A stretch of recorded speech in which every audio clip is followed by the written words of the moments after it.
The autumn rain fell like needles against the cobblestones of Moonstone territory, each drop carrying the weight of 1,000 whispered prayers from wolves who had learned to bow before power.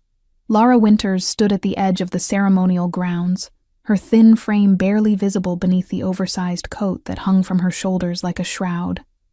The fabric was worn at the elbows, frayed at the hem, speaking volumes about the journey that had brought her to this moment. Her wolf stirred, restlessly beneath her skin, a presence so faint that even she sometimes questioned its existence. Around her, the gathered members of the Moonstone pack radiated auras that painted the air in shades of amber and crimson, visible manifestations of their strength that danced like aurora borealis above their heads. Lara's own aura was barely a whisper, a pale flickering thing that might have been mistaken for moonlight on water, or the dying embers of a forgotten fire. Alpha Caden Blackthorn stood upon the raised stone platform that had witnessed centuries of pack ceremonies, his presence commanding the space with the inevitability of a thunderstorm. He was a monument to lupine perfection, standing well over 6 feet with shoulders broad enough to carry the weight of his brutal reputation. His aura blazed around him like liquid gold, threaded with streaks of violent red, so potent that lesser wolves had to avert their eyes or risk being overwhelmed by the sheer force of his dominance. His jaw was carved from granite, his eyes the color of storm clouds before lightning strikes, and when he moved, it was with the predatory grace of a creature that had never known defeat. The scars that decorated his forearms were not marks of vulnerability, but trophies, each one a story of survival and conquest that had built his legend across the continental packs.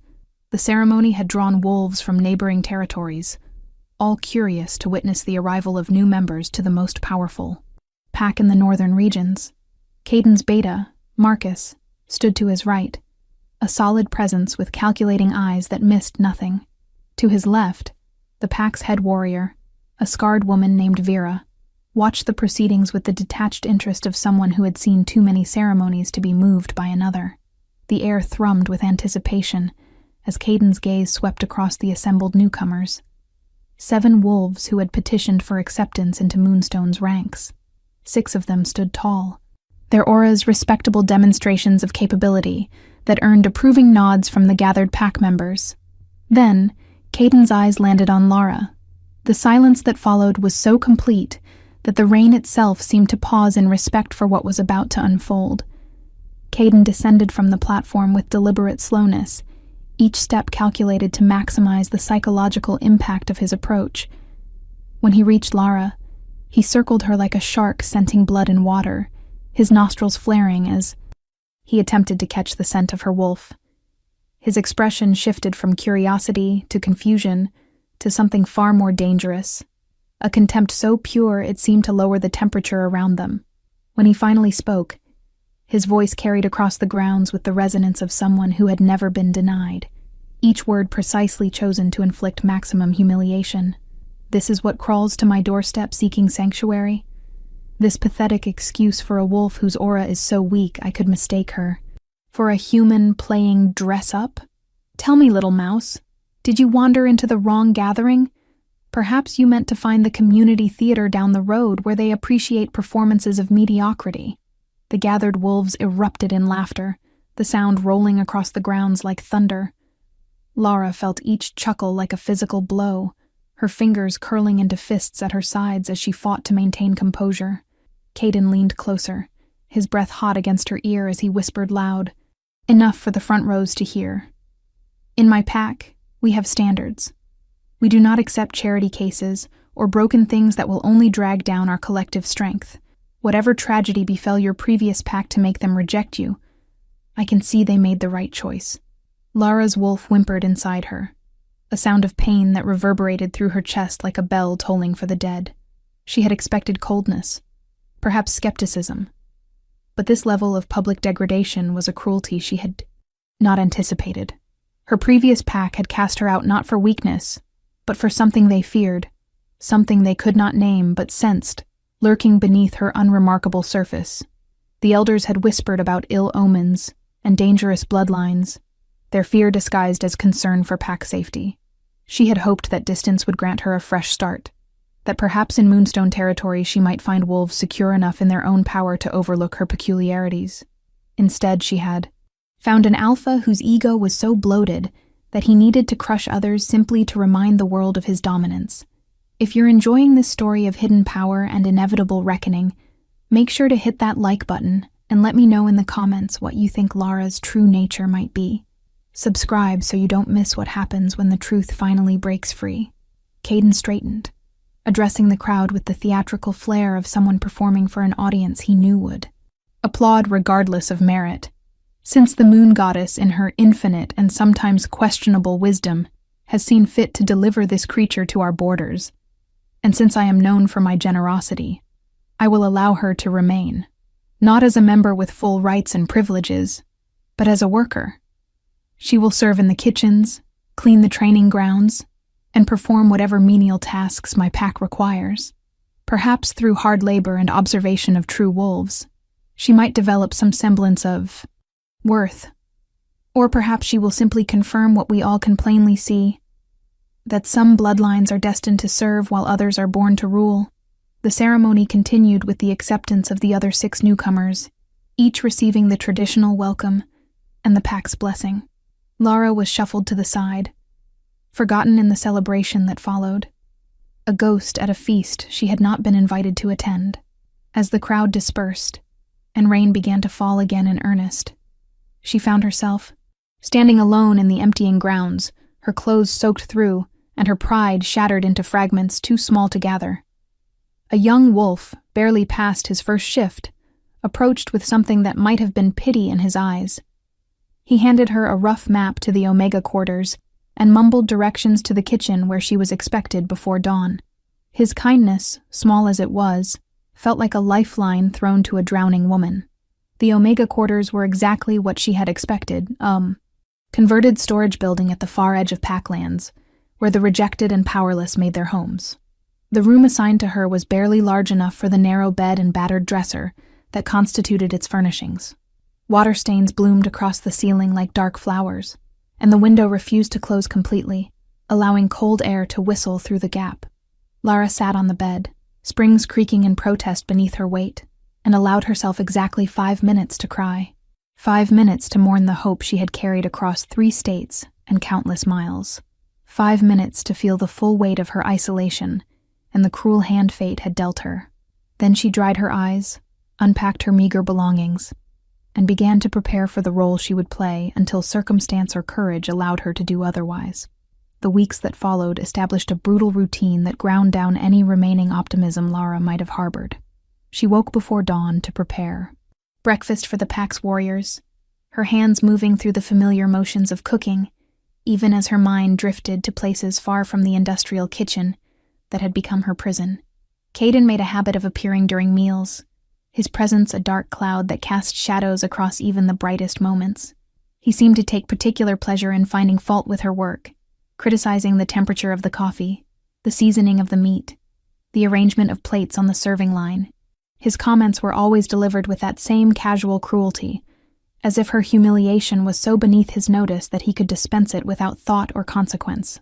The other Omegas, broken souls who had long since accepted their place at the bottom of the hierarchy, warned her to keep her head down and her mouth shut. They shared stories in whispered voices about wolves who had challenged Caden's authority and disappeared into the wilderness, their fates unknown but easily imagined. The pack operated under a system of absolute dominance where questioning the alpha was tantamount to suicide, and Caden had cultivated an environment where fear and respect had become indistinguishable.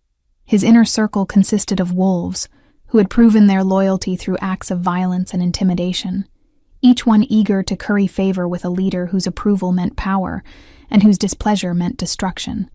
Yet beneath the surface of Moonstone's apparent strength, Lara began to notice fractures.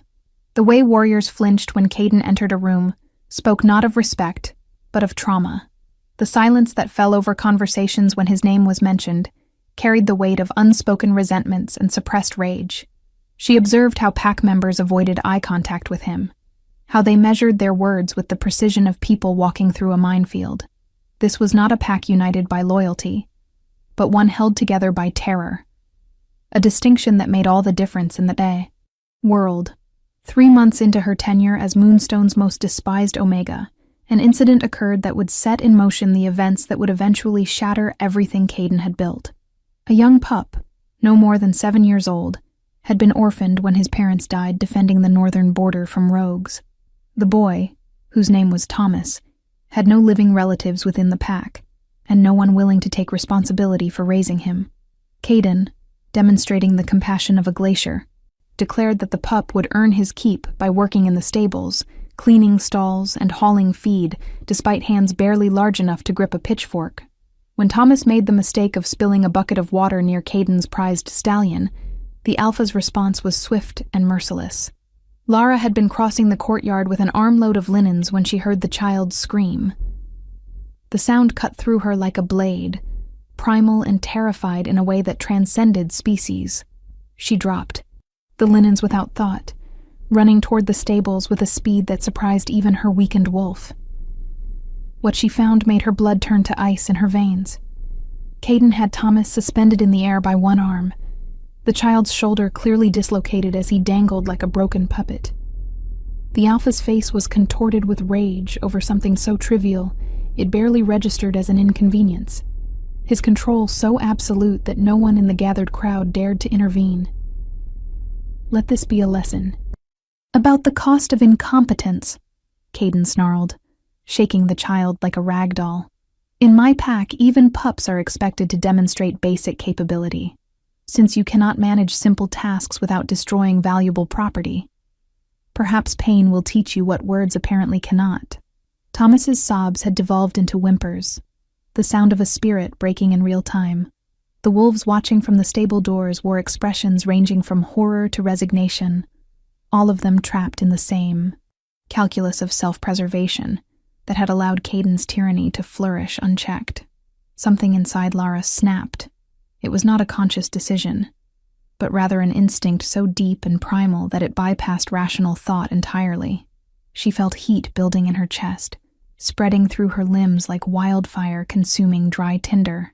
Her vision sharpened until she could see individual dust motes suspended in shafts of sunlight, could count the heartbeats of every wolf present, could feel the pulse of the earth beneath her feet, connecting her to something vast and ancient that had been sleeping inside her since birth.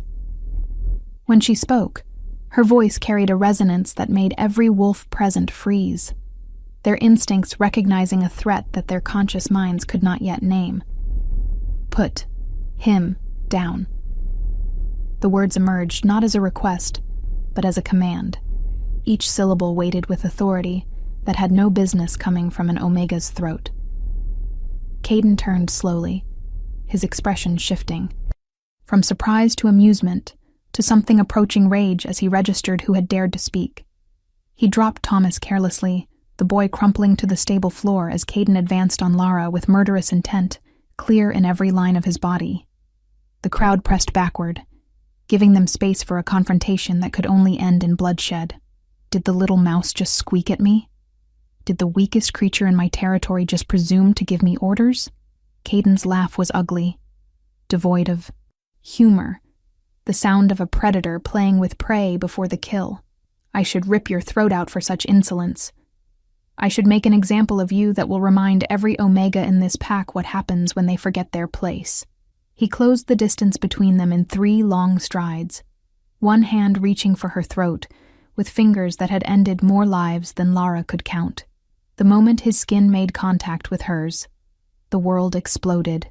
The sensation started as a tingling in her extremities, a pins and needles feeling that intensified with every passing second, until it felt like her entire body was composed of lightning-given flesh. Her aura, that pathetic flickering thing that had been her shame, and Caden's ammunition, suddenly blazed to life with the intensity of a supernova. The pale shimmer transformed into a pillar of silver-white light that shot skyward, punching through the stable roof and continuing upward until it seemed to pierce the heavens themselves. The sawing. Temperature dropped so rapidly that frost formed on the ground despite the autumn warmth, and the horses in their stalls screamed in panic as ancient instincts recognized the presence of something that transcended their understanding of natural order. Caden stumbled backward, his hand smoking where it had touched her skin, his aura flickering and dimming like a candle in a hurricane. For the first time in his adult life, genuine fear crossed his features as he watched Lara transform before his eyes. Her body lifted off the ground, suspended by invisible forces as her spine arched and her head fell back. Her eyes, normally a plain brown, blazed with silver fire that cast dancing shadows across the stable walls. The pack bond, that invisible thread that connected every moonstone wolf to their alpha, began to fray and snap like overstressed rope, causing wolves throughout the territory to cry out in confusion and pain. Then the sky split open. Not metaphorically, not as some poetic exaggeration, but literally and impossibly. A jagged tear appeared in the fabric of reality directly above the moonstone compound. Through the rift, otherworldly light spilled into the mortal realm, colors that had no names in human languages painting the clouds in shades of celestial beauty. The sound that accompanied the phenomenon was like nothing anyone present had experienced, a harmonic resonance that seemed to come from everywhere and nowhere, carrying within it the whispers of a million voices singing in languages dead for millennia. Ancient symbols began to materialize in the air around Lara, glowing runes that rotated slowly like planets orbiting a star. Pack historians who witnessed the event would later identify them as Old Tongue, the written language of the celestial wolves, a bloodline believed extinct for over 1,000 years. The Celestials had been the original wolves, creatures born when the moon goddess first decided to bless mortals with her power. They served as intermediaries between the divine and mundane worlds, judges who ensured that alpha power was used justly and that pack law remained aligned with celestial will. When they vanished during the Great Purge, a dark period of lupine history shrouded in mystery and deliberate historical erasure, the balance between the worlds had begun its slow collapse.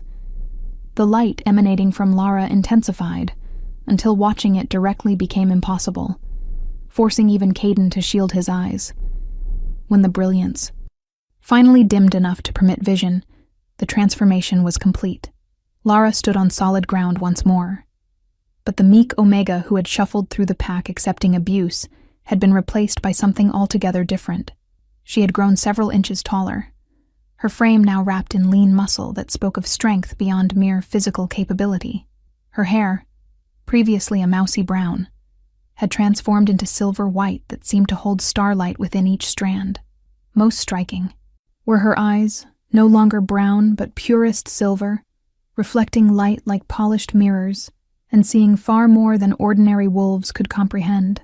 Her voice, when she finally spoke, carried harmonics that resonated in the bones of every listener.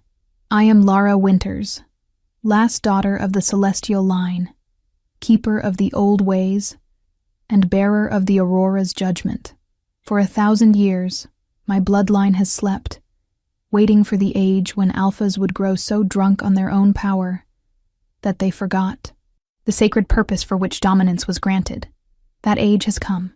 That reckoning begins now. She raised one hand, and Thomas, still crumpled on the stable floor, began to glow with gentle silver light. His dislocated shoulder snapped back into place with a sound like a branch breaking in reverse, his bruises fading as celestial energy knitted torn tissue and soothed traumatized nerves. Within seconds, the boy was whole again, staring up at Lara with an expression of awe that bordered on religious fervor. Caden recovered his composure with visible effort, his alpha pride warring with survival instinct as he assessed this new threat. I don't care what fancy light show you can produce, or what delusions of grandeur your bloodline has filled your head with. This is my territory, my pack, and my law. You are an Omega who has overstayed her welcome, and I will deal with you as I deal with all who challenge my authority. He began to shift, his human form melting into the massive black wolf that had terrorized battlefields and broken enemy packs. His beast stood nearly 5 feet at the shoulder, a monster of fur and fang that radiated killing, intent like heat from a furnace. Lara did not shift to meet his challenge. Instead, she simply looked at him, and in that gaze, Caden saw his entire life laid bare. Every act of cruelty, every unnecessary violence, every moment he had chosen fear over compassion and domination over justice, all of it reflected back at him through eyes that judged without malice, but with absolute certainty. She extended her hand toward him.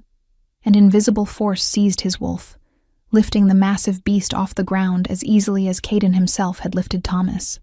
The Alpha struggled, his powerful legs churning air as he fought against restraints he could not see or break. You have spent your life believing that might makes right, that the strong are entitled to abuse the weak, that power is its own justification, Lara said, her voice sad, rather than angry, disappointed rather than vengeful. You have built an empire on fear and called it leadership. You have broken spirits and called it discipline. You have tortured children and called it teaching. All of this you have done while believing yourself untouchable, consequence exempt because no wolf in the mortal realm possessed the strength to challenge you. But I am not of the mortal realm alone, Caden Blackthorn.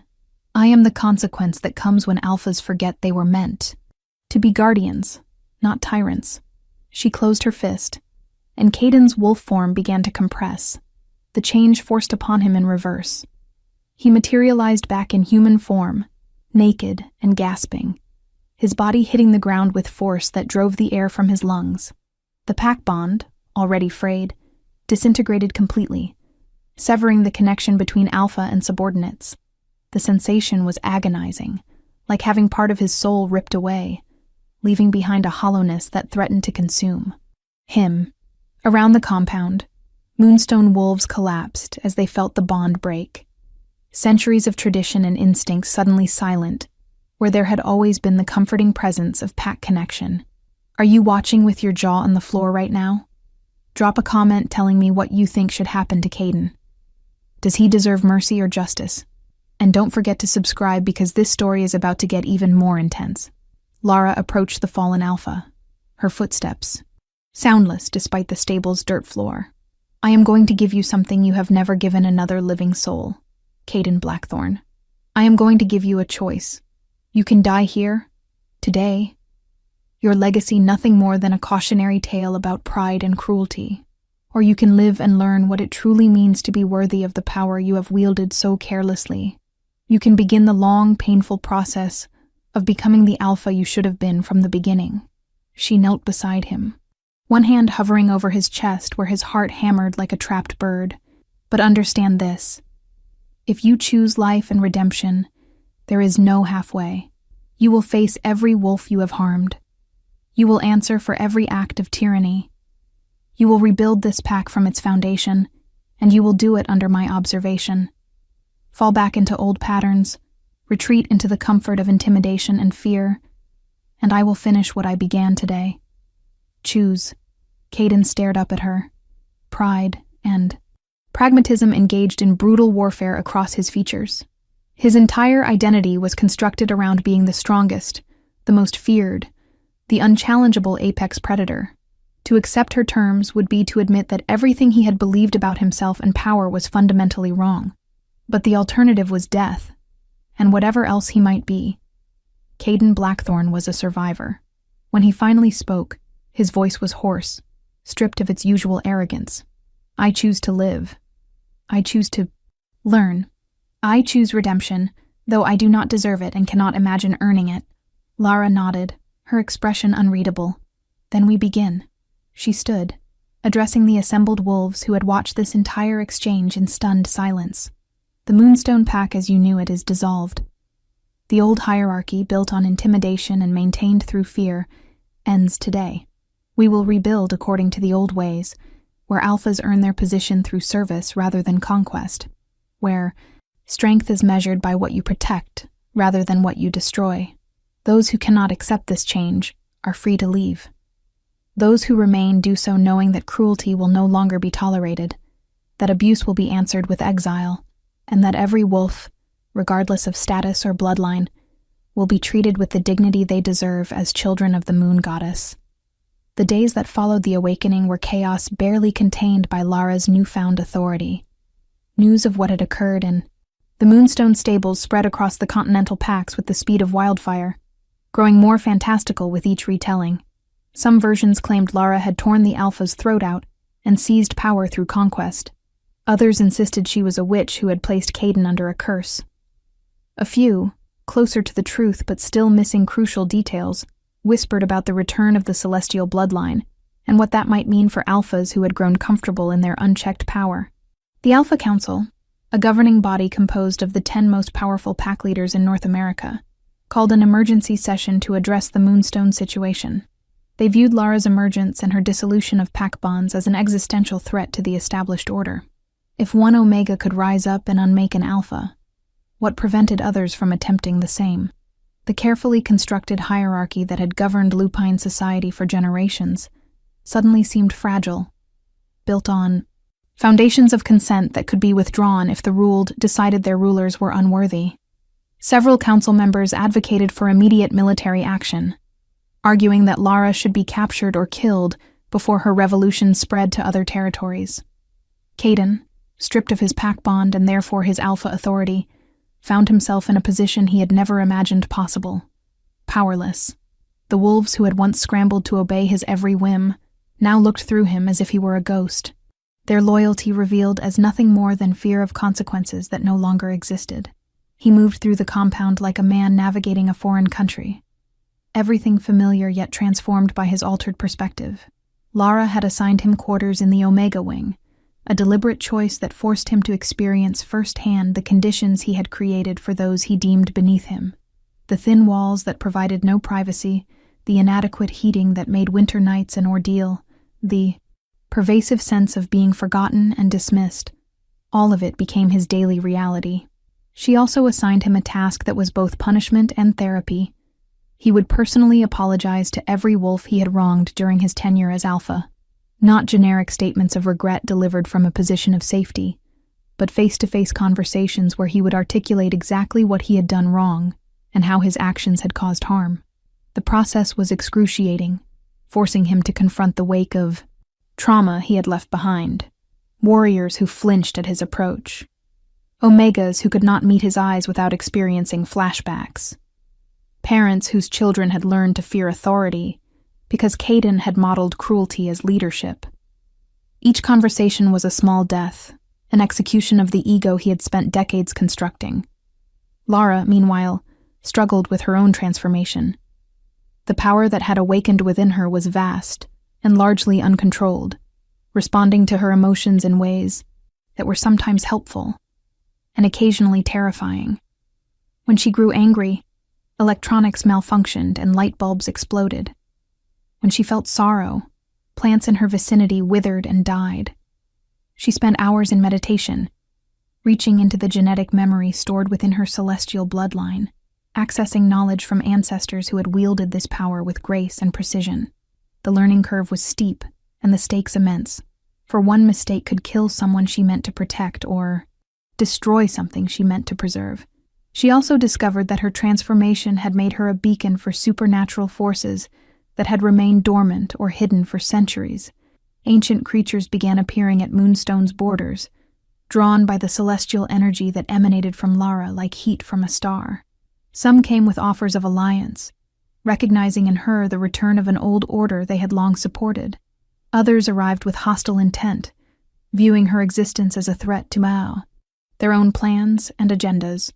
A vampire coven from the Eastern Territories sent an emissary proposing a treaty that would bind Moonstone wolves to their service in exchange for protection from the Alpha Council.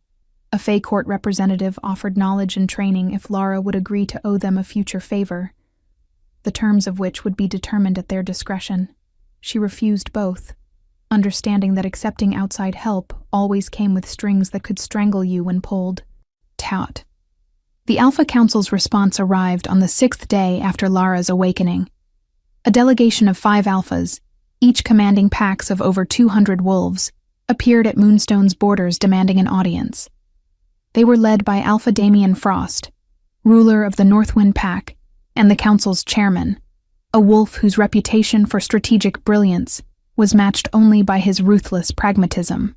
The delegation was heavily armed and accompanied by enough warriors to constitute an invasion force, their message clear through both their words and their weapons. Submit to council authority or be destroyed. Lara met them at the border, alone and apparently unarmed, her silver hair catching sunlight like a banner. Damien approached with the confidence of someone accustomed to intimidating others through sheer presence. He was an impressive figure, older than Caden by at least 2 decades, but carrying his years with the grace of a wolf in his prime. His eyes were chips of blue ice, calculating and cold, assessing Lara with the intensity of a general surveying a battlefield. When he spoke, his voice carried the weight of centuries of Alpha authority. Lara Winters, you stand accused of destroying a sanctioned pact bond, usurping legitimate Alpha authority, and threatening the stability of the continental supernatural order. The Alpha Council demands you submit to our custody for trial. Refuse, and we will take you by force and execute you as a rogue threat to Lupine. Society. Lara smiled, and there was nothing human in the expression. Alpha Damien Frost, you stand before the last daughter of the celestial line making demands as if you possess the authority to compel my obedience. You do not. The Alpha Council exists at the pleasure of the moon goddess and has authority only insofar as it serves her purpose. When that purpose is corrupted, when Alphas rule through fear rather than service, when power becomes its own justification divorced from responsibility, the Celestials are awakened to restore balance. I did not destroy Moonstone's pact bond.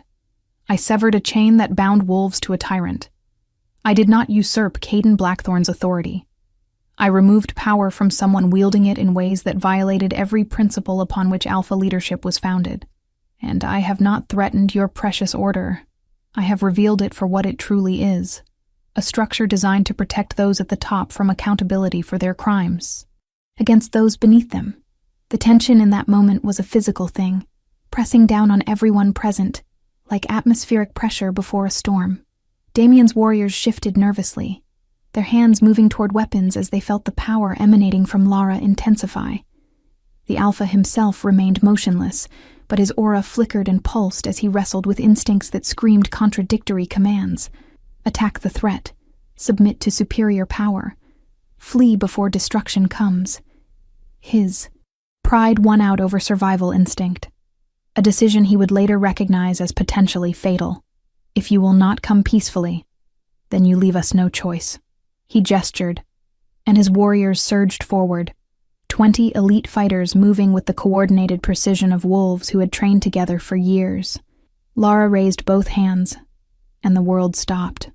Not metaphorically, not as exaggeration, but literally and impossibly. Time itself seemed to freeze within a 100-foot radius of where she stood. The attacking wolves became statues mid-leap, their expressions locked in fierce determination, their claws extended toward targets they would never reach. Only Damien remained mobile, protected from the temporal effect by some quality of his alpha nature that granted him resistance to direct manipulation. He stared at his frozen warriors, genuine fear finally cracking the facade of confidence he had maintained. I am trying very hard not to kill anyone today, Lara said, and her voice carried the weariness of someone bearing a burden they never asked for. I do not want to be your enemy, Alpha Frost. I do not want to dismantle the Council or throw Lupine society into chaos. But I will not allow this corruption to continue unchallenged. Caden Blackthorn was a symptom of a disease that has infected Alpha culture for generations. You know this is true. You have attended council meetings where Alphas bragged about their brutality. You have heard stories of Omegas driven to suicide by systematic abuse. You have watched as dissenters disappeared, and inconvenient truths were buried beneath official denials. You have permitted all of this because challenging it would have required you to sacrifice your own position and power.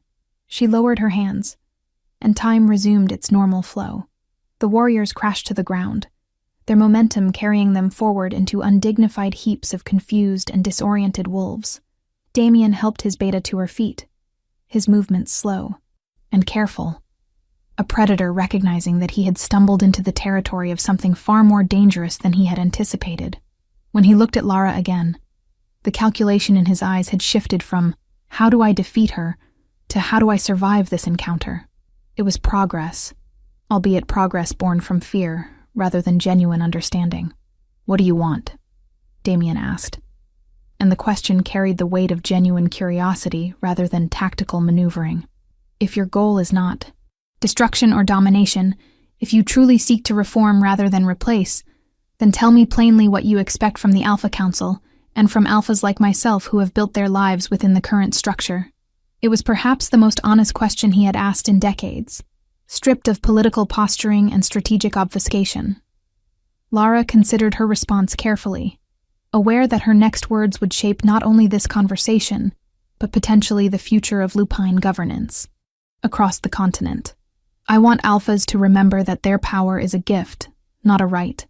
That dominance carries with it the responsibility to protect and nurture those under your authority, not exploit them for your own gratification. I want pack bonds to be built on genuine loyalty and mutual respect, rather than fear and coercion. I want omegas and subordinate wolves to have recourse when their alphas abuse power, some mechanism for accountability that does not require them to risk their lives, challenging someone who could destroy them without consequence. I want the Alpha Council to become what it was meant to be, a body that ensures justice and maintains balance, rather than a club for tyrants to legitimize each other's crimes. She paused, letting the words settle. And I want all of this to happen through reform and education, rather than through violence and revolution. But I will accept violence if that is the only language you speak. The standoff continued for another hour, Damien negotiating terms with the caution of someone defusing a bomb, while Lara remained firm on her core principles, but flexible on implementation details. Eventually, they reached an agreement that satisfied neither party completely, but gave both enough to justify backing down from immediate conflict.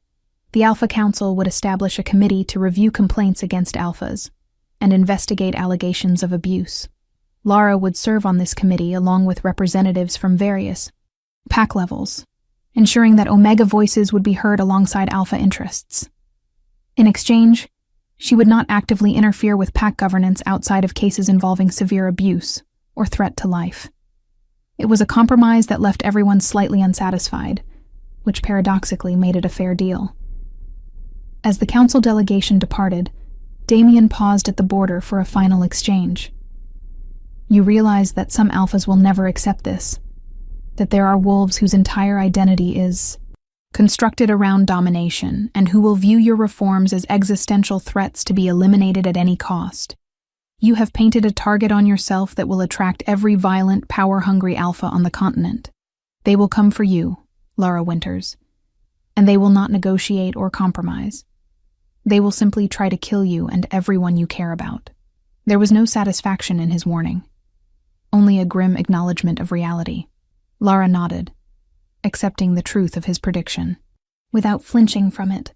Then I will deal with them as they come, and perhaps each one who falls will serve as a lesson to the others about the true cost of clinging to tyranny. Change is never easy, Alpha Frost. It is never clean or bloodless, but it is necessary, and I will see it through regardless of what it costs me personally. She turned to walk back toward the compound, then paused. You were not always the calculating politician you have become. There was a time when you believed in ideals beyond mere survival and advancement. Find that wolf again, Damien Frost. He will be needed in the days ahead. The months that followed tested everyone involved in ways they could not have anticipated. Caden's journey toward redemption proved far more complicated than simply apologizing and changing behavior. Years of conditioning himself to view compassion as weakness and empathy as vulnerability had to be unlearned, a process that felt like ripping out his own foundation and rebuilding. From rubble, he discovered that many of the wolves he had harmed were not interested in forgiveness, that some wounds cut too deep to heal with mere words. A warrior named James, whose mate Caden had executed for perceived insubordination years ago, spit in his face during their mandated conversation and walked away without allowing Caden to finish his apology. An Omega named Sarah, whom Caden had publicly humiliated for sport, refused to even be in the same room with him, her trauma so severe that his presence triggered panic attacks. These rejections wounded Caden in ways physical pain never had, each one a mirror, forcing him to see the monster he had been. He began to understand that redemption was not a destination he could reach through sufficient suffering or adequate apology. It was instead a direction he could choose to move in, knowing he might walk that path for the rest of his life without ever fully arriving at absolution. The realization was simultaneously crushing and liberating, destroying his ego while offering him purpose beyond mere survival. Lara watched his progress with guarded hope, ready to intercede if he backslid, but willing to give him space to stumble and recover. She spent her own days learning to master the celestial power that had awakened within her, training under guidance that came through meditation and connection with ancestral memories. The celestial wolves had left behind a legacy, not in written form, but encoded genetically, accessible to those who carried their blood and possessed the patience to listen. She learned to manipulate time in small ways, slowing or accelerating it within limited areas. She discovered she could heal almost any injury short of death, channeling lunar energy through her touch to knit flesh and restore function. Most unsettling, she found she possessed the ability to see threads of fate, potential futures branching from present choices, like roads diverging in a forest. This last ability proved both blessing and curse, showing her outcomes of decisions before they were made, but also revealing how easily the future could shift based on seemingly insignificant variables. She saw timelines where Caden completed his redemption and became a force for genuine positive change. She also saw futures where he reverted to type the moment her observation lapsed, where he rebuilt his empire of fear with even more sophisticated methods of control. The future was not fixed, and that uncertainty was terrifying for someone trying to navigate toward the best possible outcome. The attacks Damien had predicted began in the 6th month after Lara's awakening. Alpha Marcus Vane, ruler of the Crimson Moon Pack and a wolf whose reputation for brutality made Caden look restrained by comparison, led the first assault. He arrived with a war party of 50 wolves, all of them battle-hardened fighters loyal to the old ways and contemptuous of Lara's reforms. The attack came at dawn, time to catch Moonstone's defenders at their most vulnerable, and it succeeded in breaching the outer perimeter before resistance could organize. Vane himself targeted Lara directly, his strategy sound even if his understanding of her capabilities was fatally flawed. The battle that followed would be remembered as the Day the Moon Wept, a poetic name for what was in reality a brutal demonstration of celestial power unleashed without restraint. Lara met Vane's war party alone in the central compound, standing in the courtyard where Caden had once humiliated her, and when Vane demanded her surrender, she simply shook her head. "You have come seeking violence, Alpha Vane, and I will not deny you, but understand that what you begin today will end with you begging for the mercy you never showed others. Turn back now, and I will allow you and your wolves to leave with your lives and your dignity. Persist, and I will teach you why the Celestials were feared even by Alphas at the height of their power." Vane laughed, the sound ugly and devoid of humor, and gave the order to attack. His wolves surged forward like a crimson tide, claws extended and fangs bared, certain that numbers and ferocity would overcome whatever tricks this jumped-up Omega might possess. Lara closed her eyes, took a deep breath, and released the power she had been carefully restraining. The air itself seemed to crystallize around her, forming geometric patterns that pulsed with silver light. When the first wave of attackers reached her, they struck an invisible barrier and rebounded with bone-breaking force. Their momentum turned against them by defenses that operated according to laws of physics that did not apply in the mortal realm. The battlefield became a canvas painted in silver light and crimson blood, though notably the blood was never Lara's. She moved through Vane's warriors like wind through grass, her touch rendering them unconscious or paralyzed without inflicting permanent harm. It would have been easier to kill them, simpler to unleash destructive force that would have ended the battle in seconds. But she had promised herself she would not become the very thing she opposed, that she would not answer violence with unnecessary death if any alternative existed. When the last of Vane's warriors lay incapacitated on the courtyard stones, she approached the Alpha himself with an expression of profound sadness. Vane had watched his entire war party fall, without managing to harm their target, and the experience had shattered something fundamental in his worldview. He backed away from Lara's approach, his legendary confidence replaced by raw panic as he finally understood the magnitude of the mistake he had made. "Please," he whispered, and the words seemed to cost him everything. "Please, I was wrong. I should not have come. Let me go, and I swear I will never trouble you again." It was a complete capitulation. The proud Alpha reduced to begging in less than an hour. If you're still watching, you're the real MVP. Hit that subscribe button and ring the notification bell because you do not want to miss how this saga concludes. Drop a like if you think Lara should show mercy, or if you believe some crimes can't be forgiven. Lara stopped her advance but did not retreat. "I am going to let you go, Alpha Vane. Not because you deserve mercy, but because every wolf watching needs to understand that my goal is not vengeance. You will return to Crimson Moon territory, and you will tell your pack what happened here. You will explain that the old ways are ending, that alphas who rule through terror will face consequences they cannot fight or escape. And you will begin the same process of reflection and redemption that Caden Blackthorn is undertaking, or you will face me again under circumstances far less forgiving." She gestured, and the invisible force holding Vane in place released him. "Go, and carry with you the knowledge that you live today only because I chose mercy over justice." The aftermath of Vane's failed assault sent shockwaves through the Continental Packs. 3 more alphas who had been planning similar attacks immediately withdrew their war parties, pragmatism overcoming pride as they reassessed the cost of opposing Lara. The Alpha Council, watching from the sidelines, found itself in an increasingly untenable position. Some members argued for escalation, for uniting all loyal packs in a coordinated strike that would overwhelm even celestial power, through sheer numbers. Others advocated for accommodation, suggesting that Lara's reforms, while inconvenient, were not actually existential threats to Alpha authority, if implemented with sufficient flexibility. Damien Frost, caught between these factions, made a decision that would define his legacy.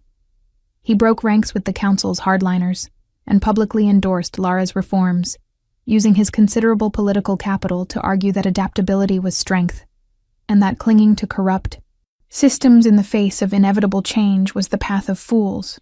His defection cost him allies and earned him enemies, but it also provided cover for other moderates to step forward and support the reform movement. Within weeks, the Alpha Council had fractured into 3 distinct factions: hardliners who would never accept change, moderates willing to negotiate, and a small but growing progressive wing that argued Lara had not gone far enough in her reforms. Caden, observing this political drama, from his position in the Omega quarters, felt something he had not experienced in years. Hope. Not hope for his own redemption, which he had largely given up on achieving, but hope that perhaps the world his cruelty had helped create might actually transform into something better. He had been attending council meetings as an observer, his presence tolerated because Lara insisted he witness the debates about pack governance and alpha responsibility, listening to wolves argue about concepts like accountability and consent, watching as ideas he would have once dismissed as weakness were seriously debated, produced a cognitive dissonance that was actively painful. One evening, 9 months into his redemption arc, Caden found Lara meditating in the garden that had been planted on the former site of the pack's punishment cells. The symbolism was deliberate, replacing a space of pain with one of growth and beauty. He hesitated at the garden's edge, still uncertain of his welcome despite the months of coexistence. When Lara opened her eyes and gestured for him to enter, he approached with the caution of someone expecting rejection. "I have been thinking about purpose," Caden said without preamble, his voice rougher than usual from emotions he still struggled to articulate. "For most of my life, my purpose was accumulating and maintaining power. Every action, every relationship, every decision was calculated to enhance my dominance. Now that I have lost that power and come to understand how poisonous that purpose was, I find myself adrift. I do not know who Caden Blackthorn is supposed to be if he is not the most feared alpha on the continent. I do not know what I am meant to do with however many years remain to me." Lara considered him with those unsettling silver eyes that saw far more than surface appearance. Purpose is not something given to you by circumstance or claimed through conquest. It is something you choose and build through daily decisions to be better than you were yesterday. You spent decades creating suffering. Perhaps your purpose now is to spend whatever time you have remaining creating healing. You broke wolves and called it strength. Perhaps your purpose is to help build systems that nurture strength without requiring anyone to be broken. You lived as a cautionary tale about power unchecked by compassion. Perhaps your purpose is to become a different kind of story, one about transformation and the possibility of change. Caden absorbed this, turning her words over in his mind like a puzzle whose solution remained just out of reach. And if I fail? If I try to be better and discover that I am simply too damaged, too fundamentally broken by what I made myself into, what then? The vulnerability in his voice was raw, unfiltered by the bravado that had once characterized every word he spoke. Then you fail. Lara replied with a gentleness that somehow made the words sting more than cruelty would have. And you get up the next day, and you try again. That is what redemption looks like, Caden. Not a single grand gesture that washes away all sins, but 10,000 small choices to be kind when cruelty would be easier, to be patient when violence would be faster, to be humble when pride would be more comfortable. Some days you will succeed. Some days you will fall back into old patterns. The question is not whether you will be perfect, because you will not be. The question is whether you will keep trying despite imperfection. Whether you will keep choosing the harder right over the easier wrong, whether you will keep walking toward redemption, even knowing you might never fully arrive. They sat in silence for a long time after that, two souls damaged in different ways by the same sick system, both trying to find their way toward something better. The garden around them grew twilight shadows as the sun set, and in that dimming light, something shifted between them. Not forgiveness, which would have been premature and possibly false, but recognition, an acknowledgement that they were both struggling toward the same goal from different starting points, that perhaps their journeys, while distinct, were not entirely separate. The final confrontation came in the 12th month after Lara's awakening, right as the first anniversary approached.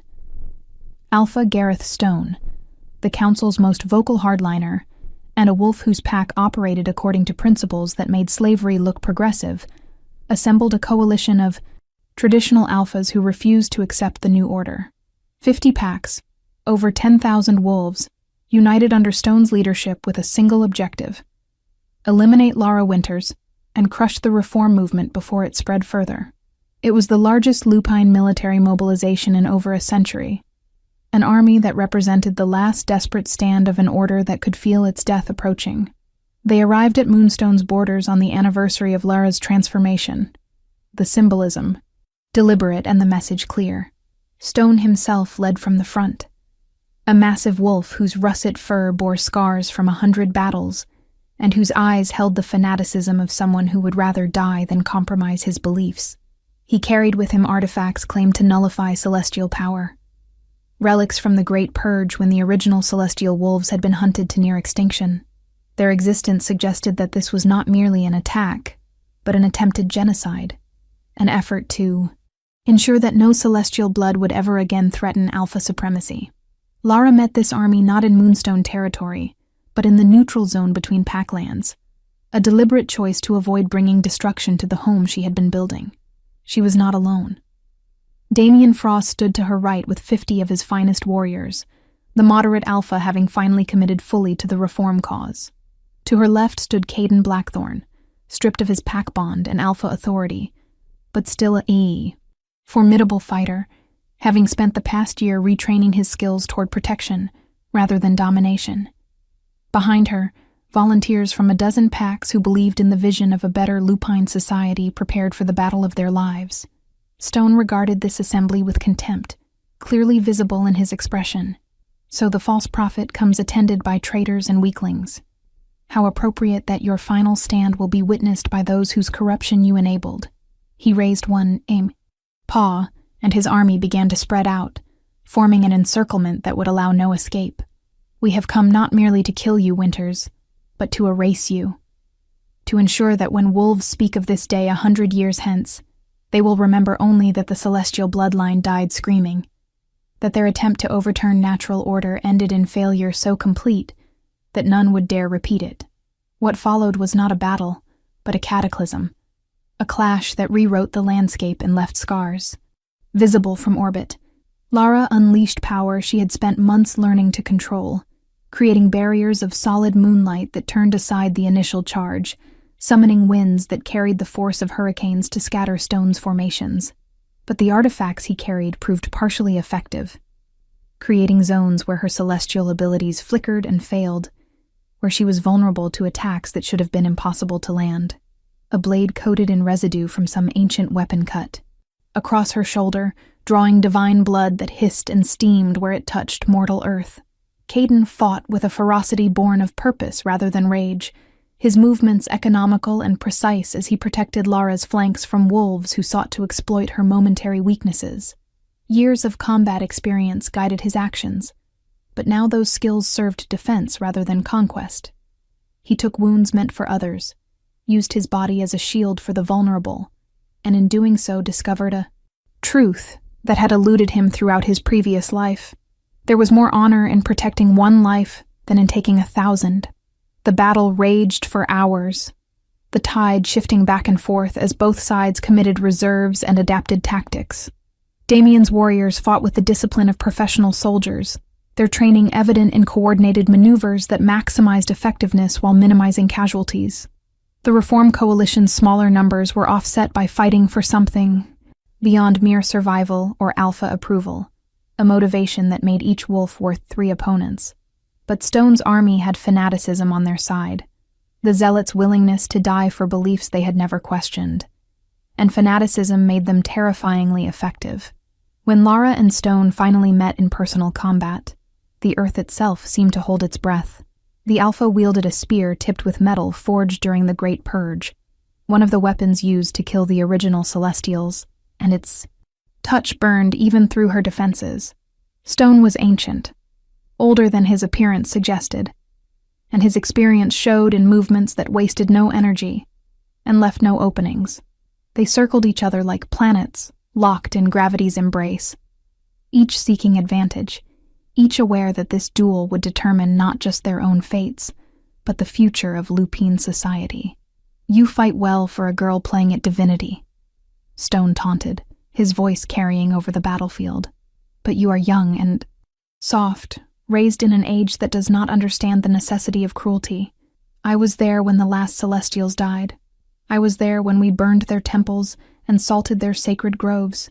I know exactly how to kill you, and I will take such pleasure in being the one to ensure your bloodline dies with you." Lara dodged a thrust that would have pierced her heart, countering with a blast of pure energy that sent Stone tumbling backward. "You were there. You participated in genocide and called it necessity. You helped destroy beings whose only crime was holding alphas accountable for their actions. And now you have the arrogance to stand before their last daughter and boast about murder as if it were achievement. You are exactly what I have been fighting against, Stone. You are the embodiment of everything wrong with alpha culture, the living argument for why reform is not just desirable, but essential." Their clash intensified, power meeting power in explosions that left craters in the earth. Stone's artifact weapons proved effective, blocking or deflecting celestial energy that should have ended him instantly. But Lara had something he could not counter. She had spent a year learning not just to wield power, but to understand it, to see how energy flowed and where disruptions in that flow could be exploited. She began targeting not Stone himself, but the artifacts he carried, unraveling the ancient enchantments that made them effective against celestial abilities. One by one, his advantages failed him.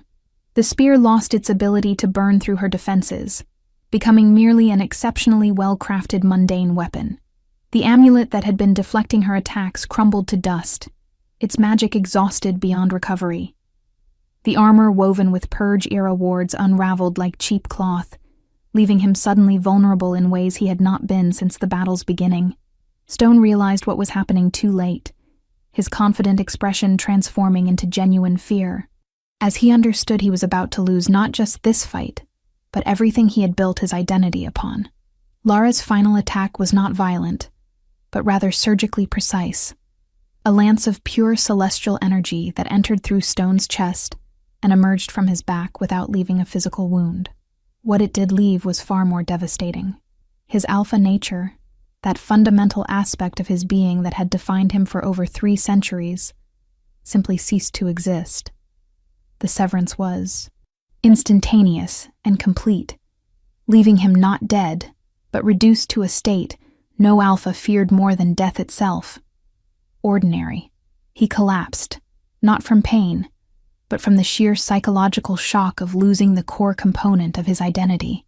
The battlefield fell silent as wolves on both sides witnessed their supposedly invincible leader brought low. Without Stone's fanaticism driving them forward, the coalition army's resolve crumbled. Wolves began surrendering by the dozen, then by the hundreds, until the entirety of Stone's force had laid down arms and submitted to Lara's judgment. The Battle of the Neutral Grounds, as it would come to be known, ended not with total victory for either side, but with a demonstration so profound that further resistance became unthinkable. Lara stood over Stone's prone form, her own injuries severe enough that blood ran freely from multiple wounds. "I could kill you. Every wolf here would call it justice, and none would question the righteousness of ending. Someone who participated in genocide and led 10,000 wolves to attack me. But I am not going to kill you, Alpha Stone. I am going to do something far more instructive. I am going to let you live as what you despised, as a wolf without power or authority, and I am going to ensure you spend whatever time remains to you, serving those you once ruled. Maybe, if you possess even a fraction of Caden Blackthorn's capacity for growth, you will learn something from this experience. Or maybe you will simply die bitter and unrepentant. Either way, your example will serve its purpose." The aftermath of the Battle of the Neutral Grounds transformed the political landscape of lupine North America. The Alpha Council formally dissolved, replaced by a new governing structure that included representatives from all pack levels and operated according to principles of accountability and consent rather than simple dominance. Dozens of Alphas voluntarily stepped down, recognizing that they lacked the temperament or skills for leadership under the new paradigm. New Alphas emerged, wolves who led through inspiration rather than intimidation, who viewed their position as responsibility rather than privilege. Caden, having proven himself through his actions during the battle and his year-long commitment to genuine change, was offered a position on the new council. He accepted, not as an Alpha, but as an advocate for reform, bringing the perspective of someone who had perpetrated the old system's worst abuses and therefore understood intimately how such cycles could be broken. His presence was controversial, a constant reminder to victims of Alpha tyranny that redemption was possible, but also a test of whether the new order could truly embody the mercy it preached. 3 years after Lara's awakening, Moonstone Pack had been rebuilt according to principles the original Celestials would have recognized. The hierarchy remained because structure was necessary for any society, but it was a hierarchy based on merit and service rather than intimidation and birthright. Omegas worked alongside Alphas in council deliberations, their perspectives valued rather than dismissed. Pups grew up learning that strength meant protecting others rather than dominating them, that leadership was earned through character rather than claimed through violence. Lara herself had become something unprecedented in modern lupine society. Not an Alpha who ruled, but a guardian who watched. She traveled between packs, offering guidance when requested, intervening when abuses came to her attention, and generally serving as the conscience and accountability that the Celestials had always represented. It was exhausting work that left little time for personal life, but it was work that mattered in ways that made the sacrifice worthwhile. One evening, she found Caden in that same garden where they had shared conversation about purpose years earlier. He had aged visibly, the stress of redemption, and the wounds from the great battle, leaving their marks despite supernatural healing. But there was peace in his features now, a contentment that had been absent during all his years of Alpha dominance. They sat together in comfortable silence, watching the moon rise over territory that bore little resemblance to the fear-ridden packlands Lara had first entered. "Do you ever regret it?" Caden asked eventually, his voice soft in the gathering darkness. "Revealing yourself, upending everything, taking on responsibility for reforming an entire species' culture. You could have walked away after awakening. could have used your power to find some isolated territory where you would never be bothered. Instead, you chose the hardest possible path. Do you ever wish you had made a different choice? Lara considered the question, with the seriousness it deserved. Every day, she admitted finally. There are moments when I am exhausted beyond words, when dealing with another petty tyrant or resolving another pack dispute seems more than I can bear. Moments when I think about how much easier my life would be if I had simply turned away from all of this. But then I remember Thomas, that terrified pup whose screams drew me to reveal myself. I remember the Omega quarters where wolves lived in constant fear. I remember your face when you realized that cruelty had consequences after all. And I know that whatever price I pay for this work, it is worth paying because the alternative is unconscionable. Caden nodded slowly, accepting her answer without argument. For what it is worth, I am grateful.